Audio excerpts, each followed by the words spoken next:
Imagine an artifact, an ancient, battered book. Dated 1658, its condition suggests it survived something far greater than just the passage of time. Perhaps it witnessed the very global cataclysm that some believe reset our society just 200 or 300 years ago. What if this isn't a collection of myths and legends, but a true encyclopedia of lost fauna? An encyclopedia of a world ruthlessly wiped from the face of the earth. A world where the line between man and beast was dangerously blurred, and nature created creatures our modern minds refuse to accept. Let's mentally open this ancient tome and peek into the world before its reset.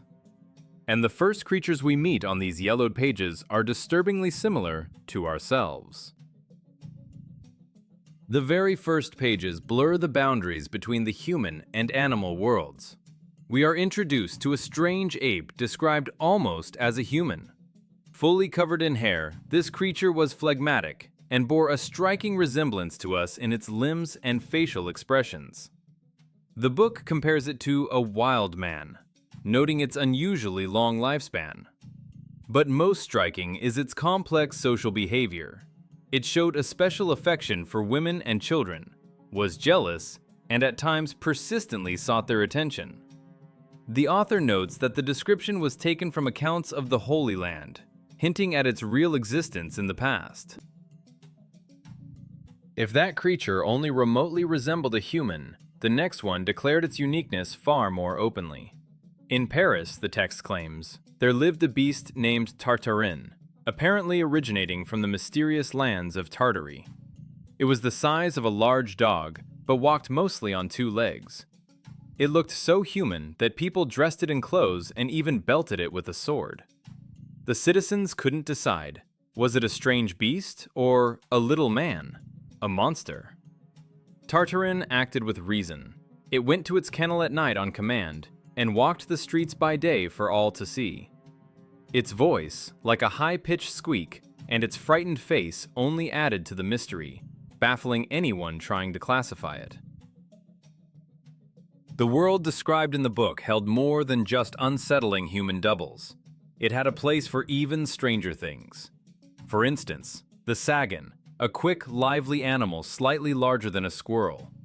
This fearful creature could not stand the cold and ate refined food, white bread, apples, grapes, and figs. In France, they simply called it the little animal. However, other sources the author cites describe the sagan as a bearded, tailless creature over 5 feet tall, creating yet another riddle. Across the ocean, in America, lived a creature called the haut, or yeti. It was ugly, with bear-like fur, but had a head and face like a child's. On its feet grew 3 huge claws, each 4 fingers long.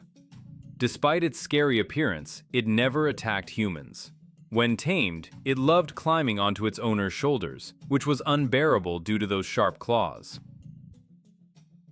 These creatures, for all their strangeness, still fit into our usual categories of animals. They were odd, frightening, amazing, but they remained part of nature. However, as we turn the yellowed pages further, we realize these descriptions were merely the prologue to true nightmares. The inhabitants of the ancient world hiding in the next chapters are no longer just animals. Some of them were created to inspire primal fear. Turning the pages of this ancient encyclopedia, we plunge into a world where nature seemed to experiment with life forms, creating hybrids that defy biological logic. If the previous creatures caused only surprise or mild anxiety, the ones described next seem to have stepped straight out of humanity's nightmares. Here, in the old world, lived true predators for whom humans were not just enemies, but desirable prey. Central to this parade of horrors is the manticore, a creature whose very name has inspired dread for centuries. The author describes it not as a mythical symbol, but as a real biological species with terrifyingly specific characteristics. Imagine a beast with the powerful body of a lion, capable of massive jumps and covering vast distances. But while its body is bestial, its head is shocking. Its ears and face are exactly like a human's. The eyes of this chimera glow gray, or sometimes turn a sinister red. However, the manticore's deadliest tool is hidden in its mouth, a triple row of teeth on the upper and lower jaws, designed by nature to tear flesh instantly. Completing this image is a scorpion's tail, studded with poisonous spines that grow back if the beast loses them.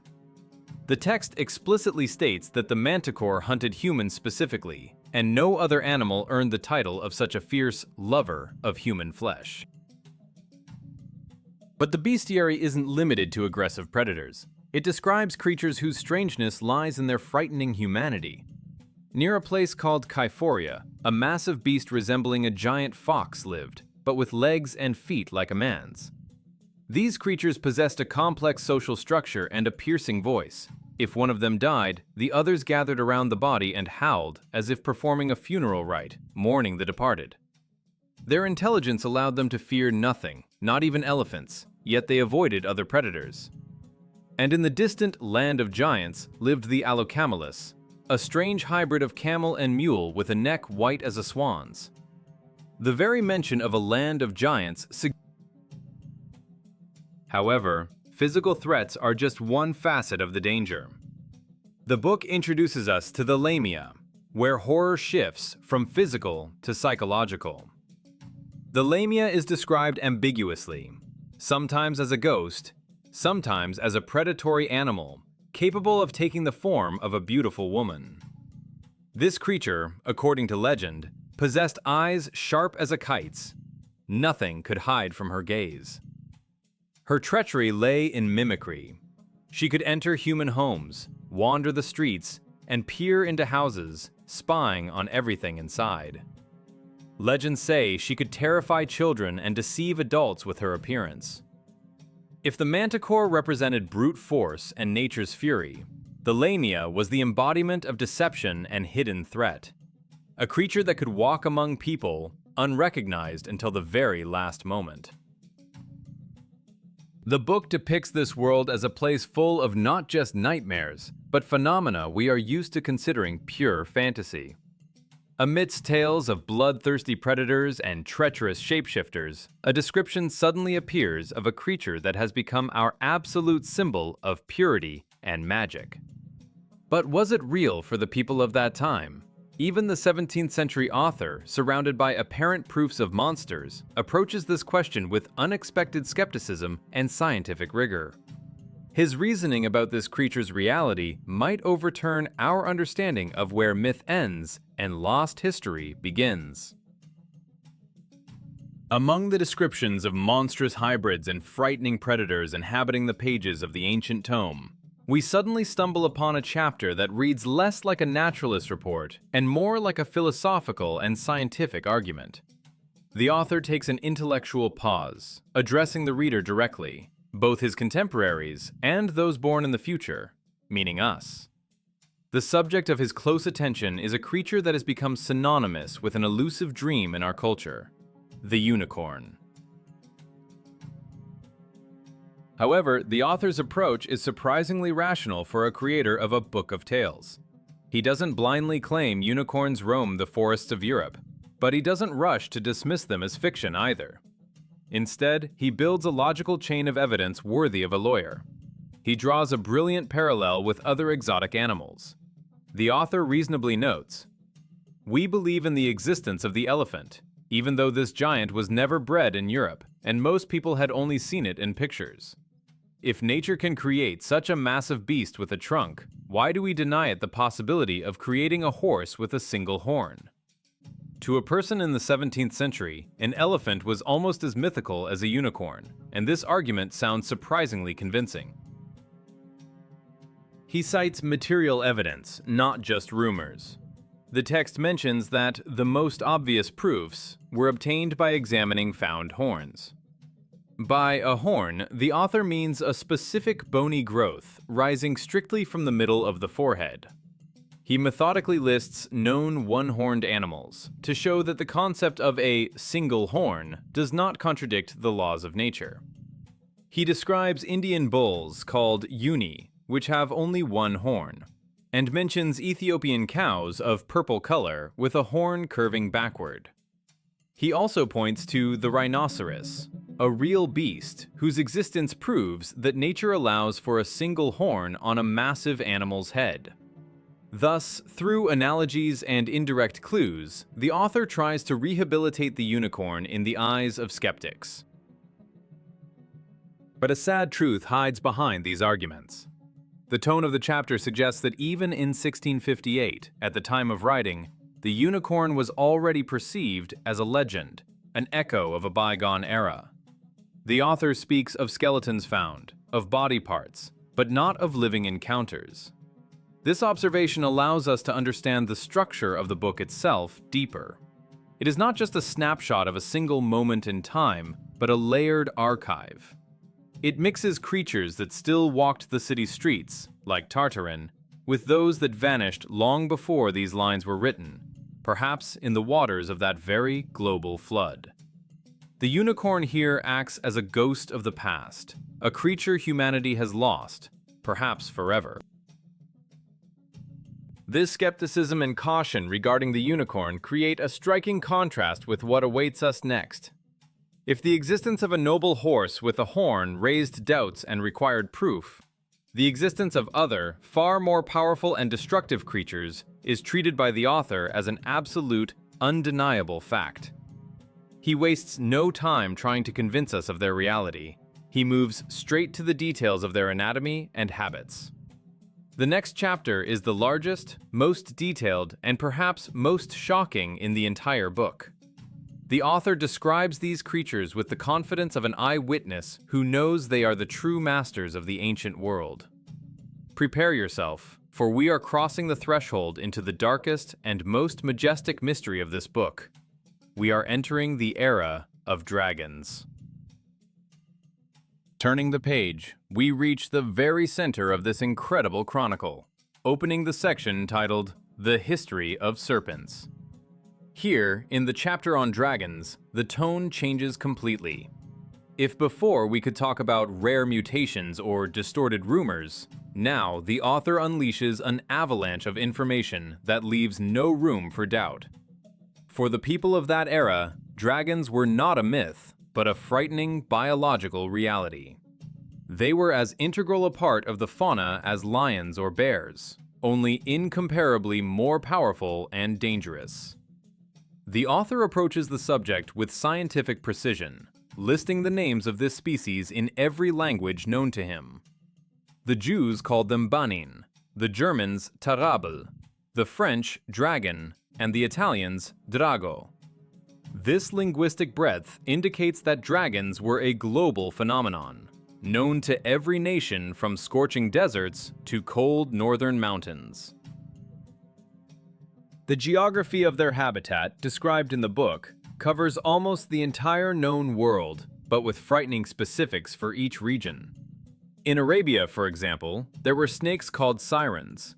These were creatures gifted with wings, whose speed defied imagination. They could run and fly with equal ease, and their venom was so deadly that the victim died before they could feel pain. Very different monsters inhabited Ethiopia. There, dragons reached truly titanic sizes, up to 30 yards in length. These giants had no name other than one that spoke for itself: elephant killers. These were not just predators, but a dominant species capable of hunting the planet's largest mammals. They often grouped in packs of 4 or 5, interlocking tails like an anchor to engage in battle with giant prey.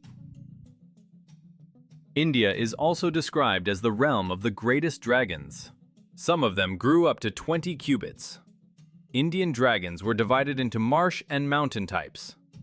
The marsh ones were fast and lacked crests, while the mountain ones were massive, slow, and possessed majestic crests on their heads. But perhaps most disturbing for a European reader is the mention of dragons living in close proximity to civilization, in the Alps. The author claims that on the southern slopes of these mountains lived creatures 50 cubits long, capable of moving freely through caves and gorges. This destroys the stereotype that monsters live somewhere at the edge of the world. They were right there, in the very heart of Europe.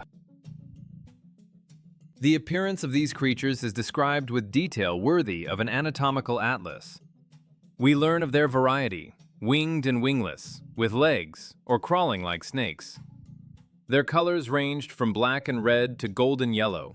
In some species, the scales shone like wool, and beards hung under their chins, giving them the look of ancient sages. Particularly impressive is the description of their eyes. They burned with fire, and hunters often risked their lives killing dragons for the precious stones believed to be inside their eyeballs. Some individuals had a triple row of teeth resembling wild boar tusks, and their mouths were so wide they could swallow birds in mid-flight, sucking them in with the force of their breath. As irrefutable proof of their reality, a historical episode with Alexander the Great is cited. During his campaign in India, the great commander discovered a dragon 5 cubits long in a cave, which the locals revered as a sacred animal. They begged the conqueror not to harm their deity. When the dragon, disturbed by the army's presence, let out a deafening roar, it terrified Alexander's battle-hardened troops. No one could see its true size, only the head was visible. But its mere appearance and the sound of its voice were enough to sow panic among thousands of soldiers. These descriptions are strikingly naturalistic. We are presented not with fairy tale characters, but with complex, dangerous, and highly organized animals. But even more incredible in this chronicle is how these all-powerful, armored, and deadly creatures interacted with humans. The book reveals they were not just a source of mortal threat and a target for hunting. In some cases, a bond arose between man and dragon that cannot be explained by instinct alone. They became friends, protectors, and even, strange as it may sound, lovers. Moving to the next part of this amazing historical document, we encounter facts that finally shatter the stereotype of dragons as mindless killing machines. The author, as if wishing to restore justice, reveals a completely different, unexpected side of these creatures' lives. It turns out that in the ancient world, there were regions where humans and dragons coexisted in amazing harmony, resembling the relationship between humans and domestic animals. In particular, the situation in Macedonia is described, where tame species of dragons existed. These creatures were so integrated into human life that women fed them by hand like ordinary poultry, and small children played with them without fear and even rode on their scaly backs. This image, a child hugging a dragon, seems like a phantasm to us today, but for the chronicler of 1658, it was a documented part of daily life in a specific region. But the book goes even further, telling stories of deep emotional attachments that could arise between a human and a reptile. One of the most touching and tragic legends in the text tells of a dragon that fell into an inexplicable love with a youth with golden hair. The beast, whose nature seemed to demand only blood, acted like a loyal friend. It regularly flew to this person, gently touching his face and licking his golden locks without causing any harm. However, human envy destroyed this idyll. The youth's relatives, driven by fear or jealousy, killed him. Upon learning of his friend's death, the dragon fell into a rage. It returned to exact cruel vengeance and destroyed the killers, after which, according to the legend, it remained by the body of the deceased, mourning him like a human. This story endows the monster with a soul capable of grief and loyalty, making the picture of the past incredibly complex and multifaceted. The theme of interspecies friendship continues with the story of a boy who found and raised a small dragon. When the beast grew too large and dangerous for city life, it had to be released into the wild. Years passed, the boy became a man, and one day, passing through a forest, he fell into a bandit ambush. The master of the forest responded to his cry for help. The dragon had not forgotten its savior. It descended swiftly from the sky, scattered and destroyed the attackers, and then, recognizing its former master, gently picked him up and carried him to its lair, ensuring his safety. These testimonies force us to rethink the very concept of a monster. However, the author, being an objective researcher, brings us back to the harsh reality of his time, citing examples that were almost modern news to him. He describes cases in Europe in the 15th and 16th centuries when dragons were a source of disaster. He mentions the year 1499, when a huge dragon swam down the river through the center of Lucerne, an event witnessed by hundreds of citizens. He tells of flying snakes in Germany in 1543, whose bites were incurable. There are frightening mentions of dragons poisoning water sources. Near a German town, beasts bathed in a well, and anyone who drank from it died, forcing the locals to seal the source with stones. In another case, a dragon flying over a city on a clear, sunny day caused fires 3 times with its fiery breath or body heat, which the residents could not extinguish. These modern testimonies for 1658 create a frighteningly dense picture of the world. Dragons were everywhere, in the skies over Germany, in the rivers of Switzerland, in the forests of France. The book provides dozens, if not hundreds, of confirmations of their existence. And here, at the peak of the narrative, a deafening question arises. If these powerful, intelligent creatures were a reality all over the planet just a few centuries ago, where did they vanish without a trace? Why is there no room for them even in zoos in our world? How did civilization completely forget its neighbors on the planet, relegating them to fairy tales? The answer to this question might be far scarier than any dragon, and it brings us back to the theory of that very global catastrophe and reset with which we began our investigation. Closing the final page of this ancient tome, we are left alone with a frightening silence and questions that exceed any fantasy in scale. The entire incredible bestiary that passed before us, from intelligent apes to titanic dragons, forces us to look at our planet's history in a new way. If we assume the author of 1658 was not lying or raving, but scrupulously recording the reality around him, we face the need to explain the most mysterious disappearance in the history of biology. Where did these masters of the sky and earth go? The answer may lie in comparing the geography described in the book with modern traces of global catastrophes. Recall where, according to the text, the largest and most dangerous dragons lived. It was Africa and India. The author mentions Ethiopia as the home of 30-yard elephant killers, and the Indian subcontinent as the habitat of giant mountain and marsh serpents. If we look at these regions today through the lens of alternative history and geology, a strange pattern reveals itself. Vast territories of Africa are now lifeless deserts hiding ruins of unknown cities beneath the sand. India is full of archaeological mysteries, including ancient texts describing weapons of destructive power, and areas with inexplicably high levels of residual radiation. A chilling hypothesis involuntarily comes to mind. Perhaps the destruction of dragons was not a natural extinction process. It could have been a war of annihilation, in which the habitat of these creatures was literally scorched along with them.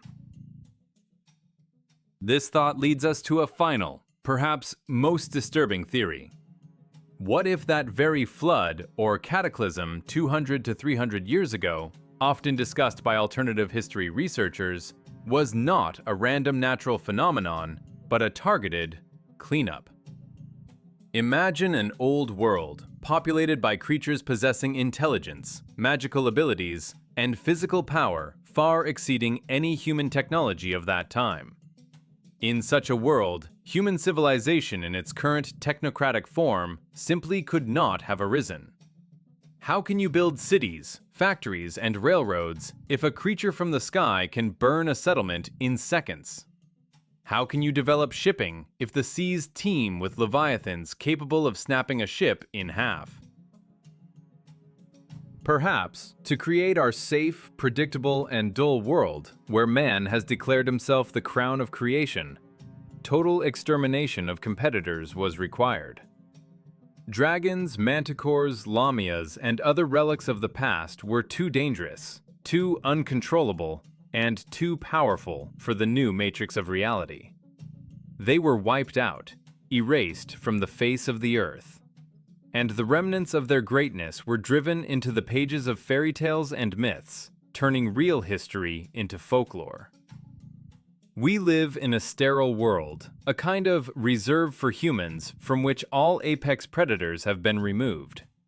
And this book from 1658 is not a collection of fantasies, but perhaps the last report on the work done, an inventory of a fading era made on the ruins of the old epoch before the page of history was turned forever. So what is this battered tome really? The fruit of the rich imagination of a talented 17th-century artist deciding to entertain contemporaries with scary tales? Or is it a surviving fragment of knowledge about a real, lost world destroyed for our peace of mind? The detail of anatomy, habits, geography, and even the psychology of these creatures argues for the reality of what is described. Too many details, too few contradictions. We look at these drawings and read these lines, feeling a vague recognition, as if genetic memory whispers to us that the sky once truly belonged not to airplanes, but to winged giants. Everyone must find the answer to this question for themselves. But now, knowing the contents of these pages, it is impossible to look at familiar history with the same eyes. The world was different. And perhaps it is the way it is now, only because someone decided there was no longer any room for dragons in it.